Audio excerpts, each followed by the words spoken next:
au cimetière d'El Alia.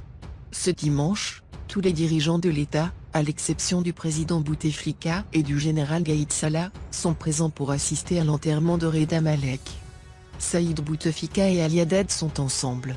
Inséparables depuis leur arrivée au cimetière, ils affichent ostensiblement leur proximité devant les caméras et les objectifs des photographes. Même les caméras de l'Env, habituellement discrètes sur les sorties publiques du frère du président, ont insisté, cette fois, sur ces étonnants moments de complicité dans un cimetière. Les images ont fait l'ouverture du JT de 20h, une première sans doute pour Saïd Bouteflika. L'argent et le pouvoir ensemble, mais ce sont les images diffusées en fin de journée par El Bilan TV, qui résument le mieux la journée. Ali Haddad et Saïd Bouteflika quittent ensemble le cimetière, entourés et protégés par des membres du protocole et de la protection rapprochée du président. Arrivés devant la voiture de Saïd, les deux hommes s'embrassent. Ali Haddad s'apprête à partir rejoindre sa voiture, mais Saïd Bouteflika insiste, il veut que Haddad monte avec lui dans sa voiture. Les deux hommes s'engouffrent dans la voiture de la présidence. Le pouvoir et l'argent quittent ensemble le cimetière d'El Alia. Ce 30 juillet restera sans doute comme le jour où Saïd Bouteflika a enterré l'ambition, le rêve tiré de Abdelhamid Tebboune de séparer l'argent et le pouvoir. C'est un camouflet pour le Premier ministre qui, 15 jours plus tôt, provoquait une crise sans précédent avec le patronat et l'UNTA en refusant que Ali Haddad soit au premier rang à l'école supérieure de la sécurité sociale d'Alger. Symboliquement, Tebboune, qui s'était engagé devant les députés à séparer l'argent et la politique, ne voulait pas s'afficher avec Haddad, ont expliqué par la suite ses proches.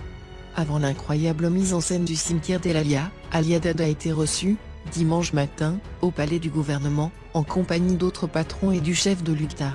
Ils se sont réunis avec Abdelmadjid Tebboune, qui leur a dit tout le bien qu'il pense des chefs d'entreprise, les seuls qui créent de la richesse. Saïd sort définitivement de l'ombre, mais il y a plus grave. Certes, ce n'est pas la première fois que le pouvoir recule sur un dossier important. Mais la méthode interpelle par brutalité. Tebboune a été humilié aujourd'hui au cimetière d'El Alia.